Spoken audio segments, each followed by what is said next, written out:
Thank you, everyone.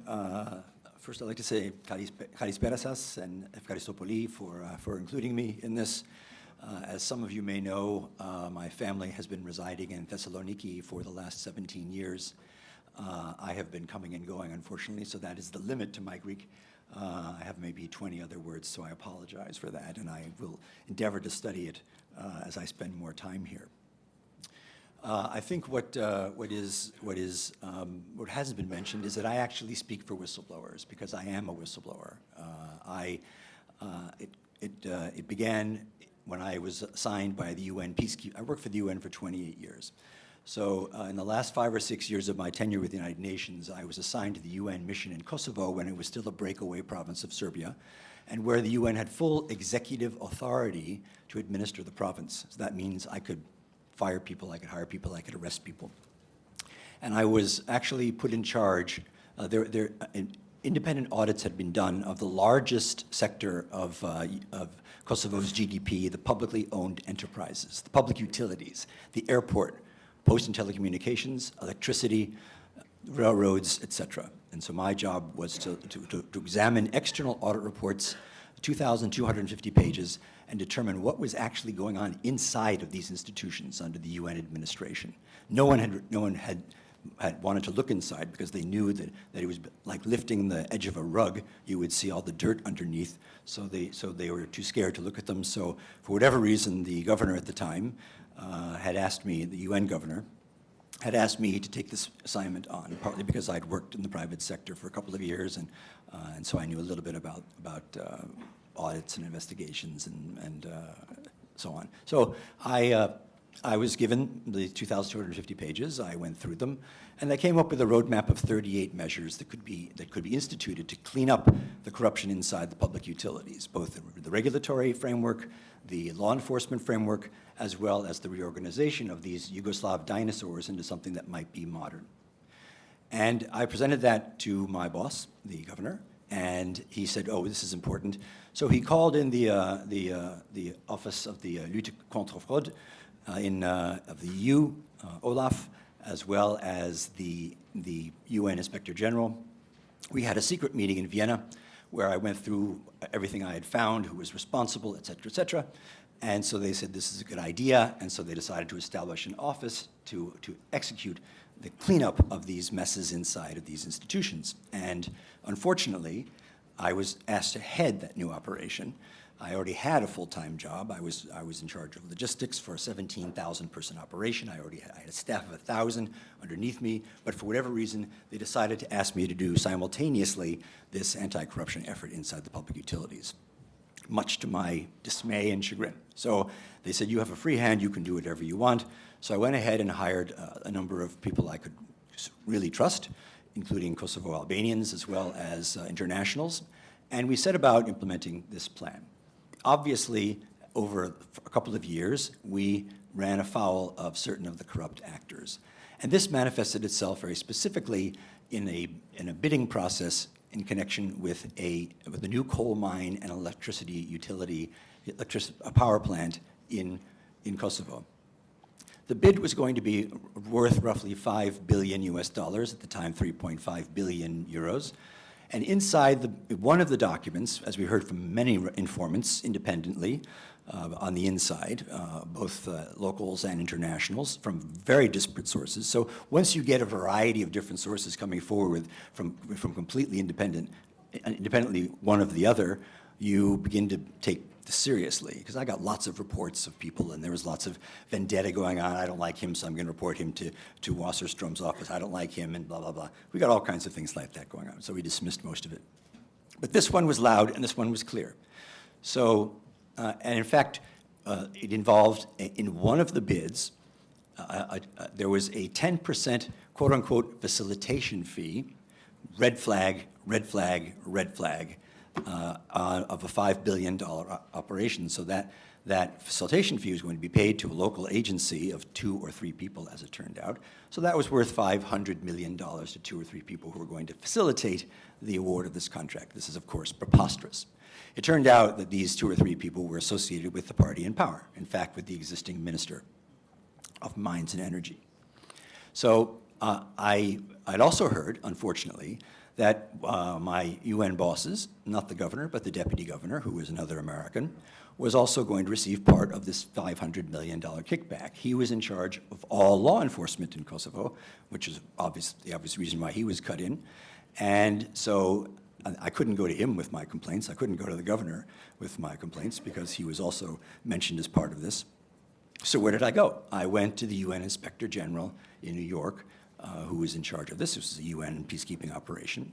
And she had been in Kosovo, so she knew all about these people. And she began a secret investigation and sent in 12 undercover investigators from the UN investigations operation to determine whether what I had said was correct.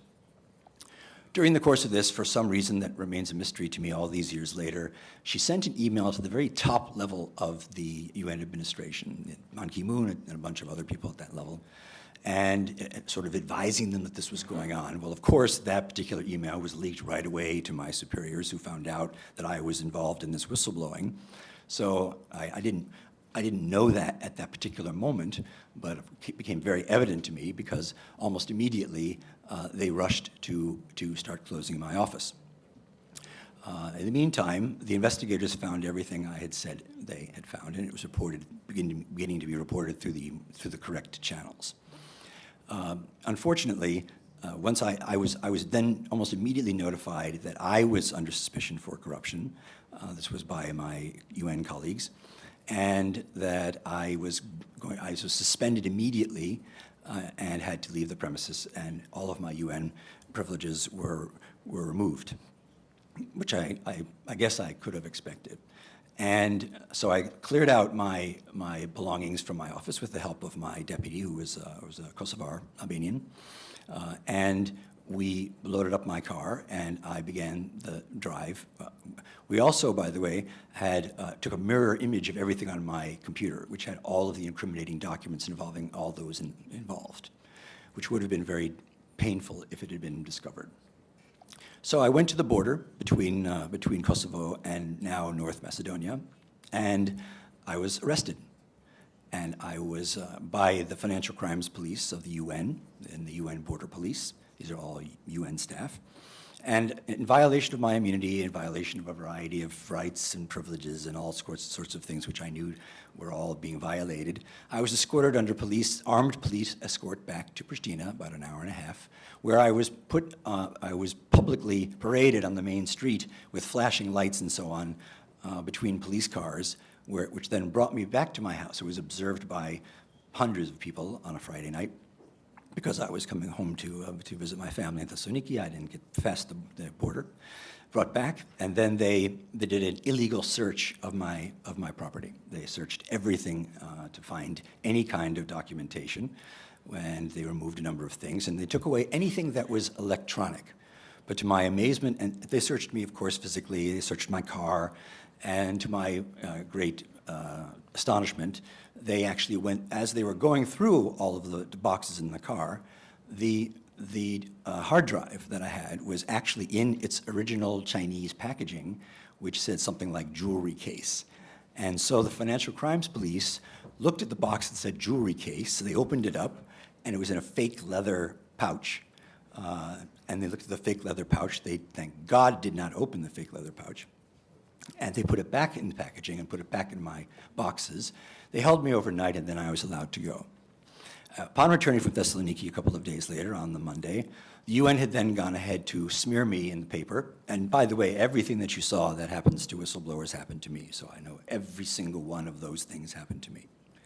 So they smeared me in the newspaper and claimed that I was a corrupt UN official caught while attempting to flee the country. That was broadcast in 26 countries, including here, where my family was living. And that was the beginning of their attempt to destroy my credibility and my livelihood. I was already suspended. They initiated three other investigations against me. So I was simultaneously being investigated criminally, civilly, in terms of the UN's administrative processes. And in the meantime, I launched a claim of retaliation against me according to the brand new, shining, beautiful UN laws. And this is a lesson for everyone in the room going forward, that laws don't matter unless they're properly enforced and swiftly. So there's these marvelous laws that are on the books, and so I try to use them and put the UN's new accountability measures, the new whistleblower protections to the test. And it turned out in every instance it failed, it failed, it failed, it failed, it still fails. So in the course of these investigations, where my reputation was devastated, but I was still being employed. I went to New York, and I went to the only person who has ever won a case against the United Nations, which, by the way, has no jurisdiction in law except its own. It is above and beyond the jurisdiction of any nation. So it's completely protected. And I went to the one lawyer I knew in Manhattan, where I'm from, who had ever beaten the UN in something like this, when the Deputy Secretary General had egregiously and publicly harassed a woman in elevators, in the hallways, and so on. It was so obvious that they couldn't run from it. And Mary Robinson was the judge in that particular case. And she was the external consultant brought in by Kofi Annan at the time to look at that. And they found this particular Deputy Secretary General, who, by the way, was from Argentina. They found him guilty as charged, and he was fired. He was deported, and he was banned from returning to the United States.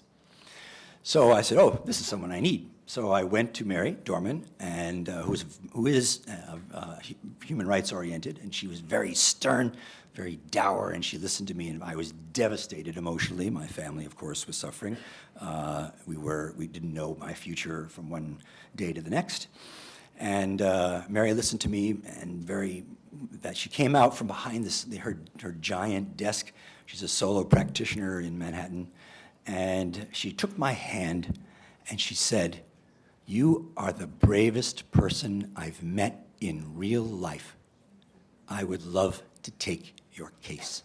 That was the first relief I had over months of torture and suffering at the hands of that organization. Which, by the way, I should add, I still believe in the ideals of the organization. I don't believe at all in the organization. Anyway, so we then went to file all the requisite paperwork to have my claim investigated.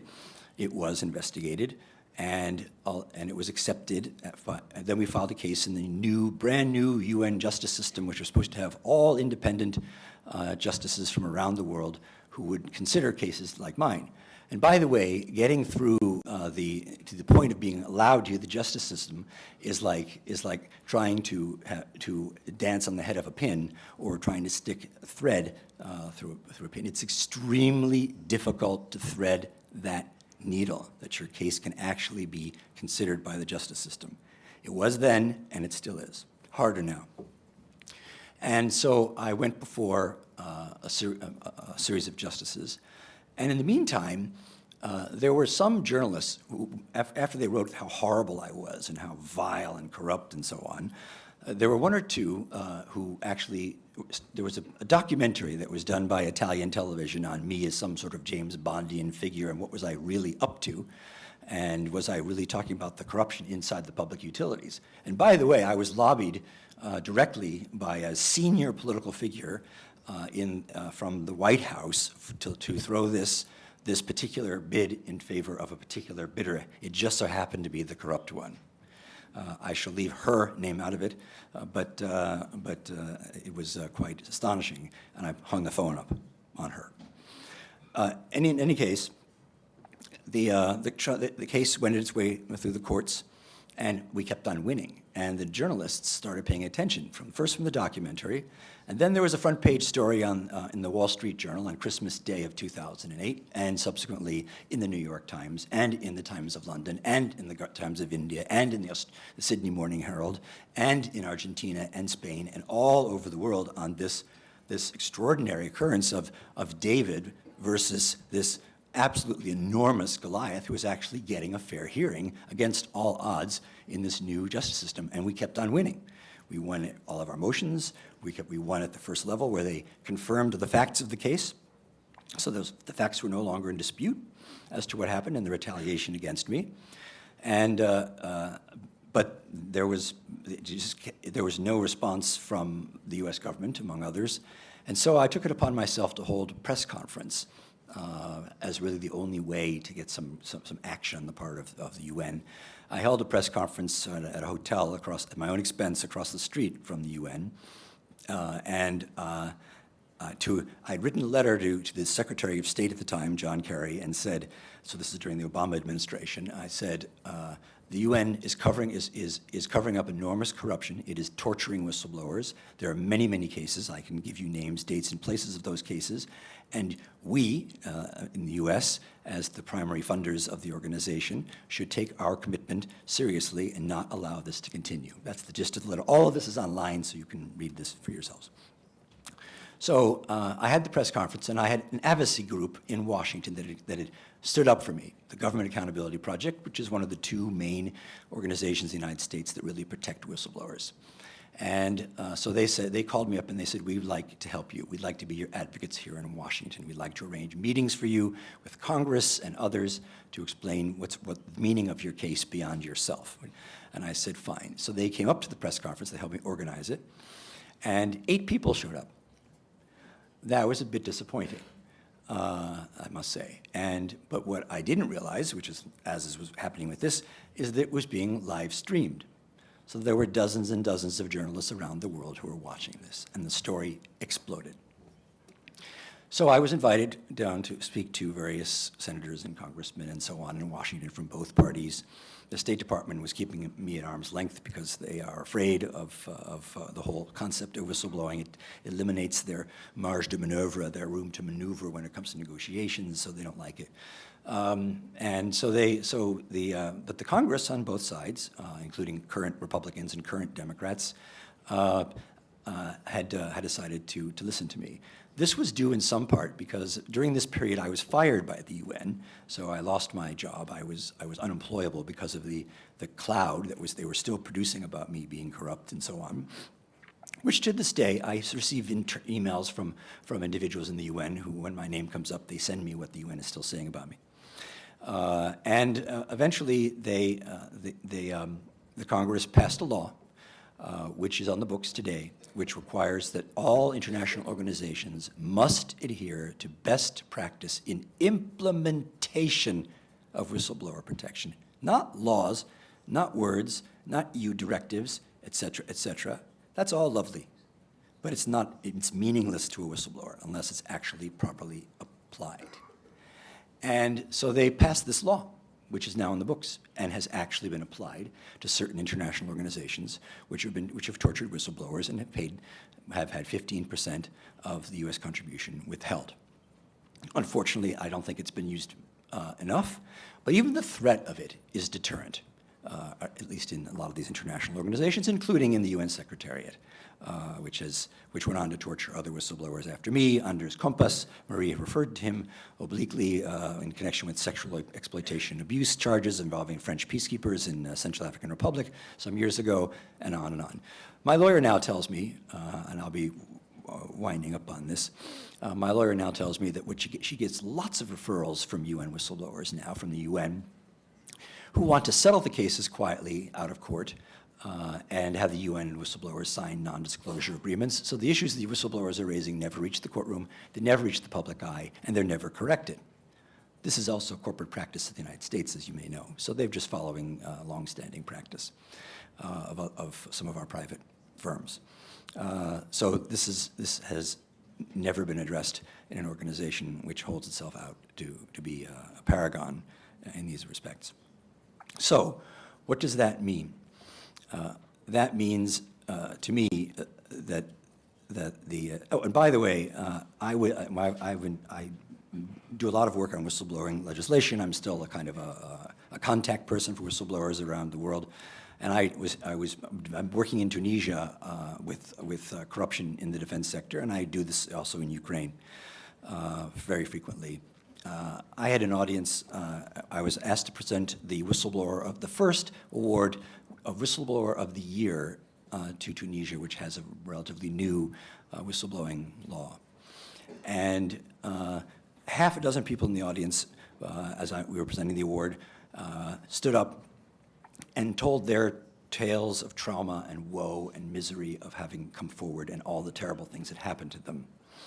And And one of them said, one of them stood up and attacked me and said, "How could you have done this? How could you have done this to your family? What a terrible thing that you did. You sacrificed everyone for this."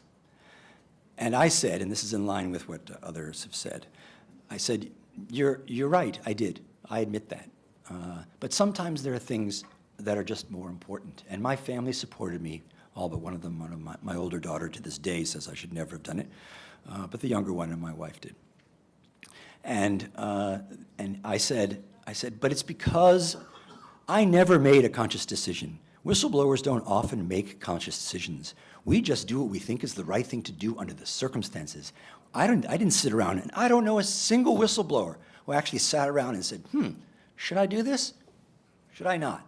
No one thinks about those things as far as I can tell. Maybe we should. And in fact, I advise people now to, when you blow the whistle, pick your career plan B, because you're going to be fired. There's no protection that I've seen consistently effective anywhere. But that being said, we made it through, and I am trying with my story. I was eventually, after I was fired, there was the surge, as it was called, by the Obama administration to bring in more people into Afghanistan to work on hearts and minds with the Afghan public, to build support for the Afghan government. And so I was hired for that. By the way, to get my top secret clearance, the FBI and others had to do extensive background checks into my whistleblowing. Normally they do 3 concentric circles of contacts, but in my case they did 6.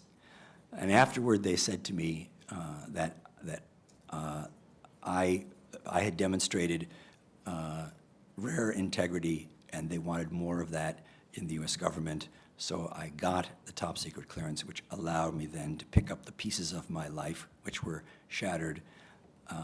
In our country, of course, as you may have heard, we have no health insurance unless you're employed. I was unemployed. My family and I had no health insurance. I had no livelihood. I had no income. And then I was picked up, and I was sent, and I stayed for 5 years in Afghanistan working on massive corruption there.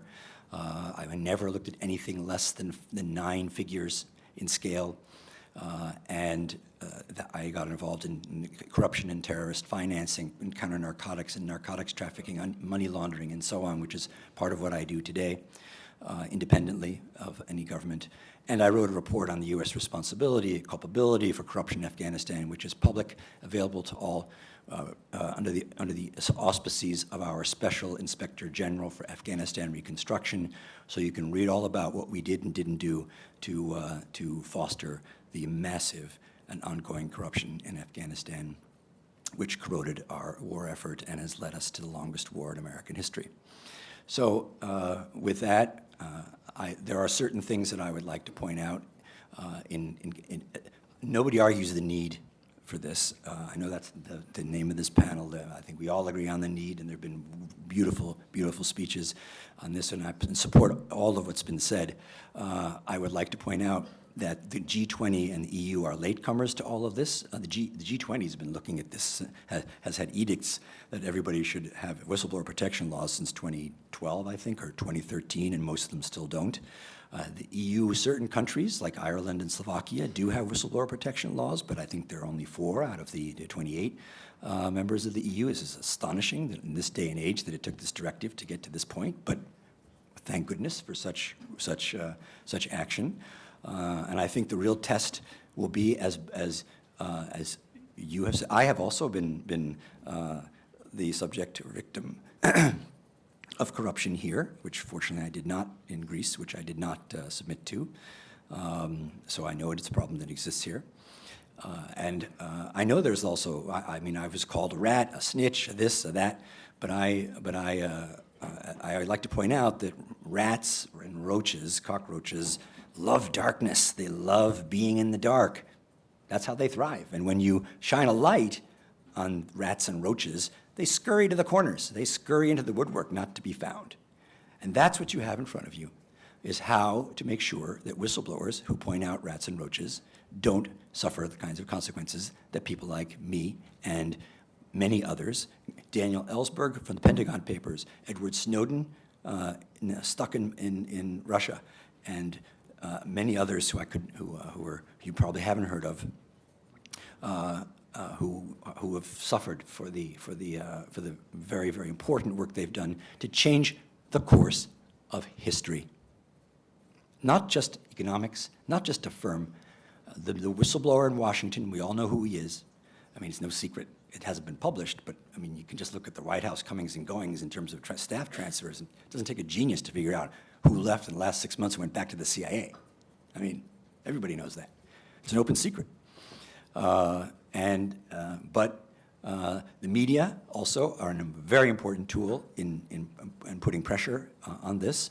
I must say, I'd like to point out that the media in the US have to some extent been self-serving. Unfortunately, one of my favorite papers, the New York Times, by leading breadcrumbs up to the identity of the whistleblower, to his door, essentially, and then other journalists saying, well, he must have known he was going to be exposed when he filed his complaint.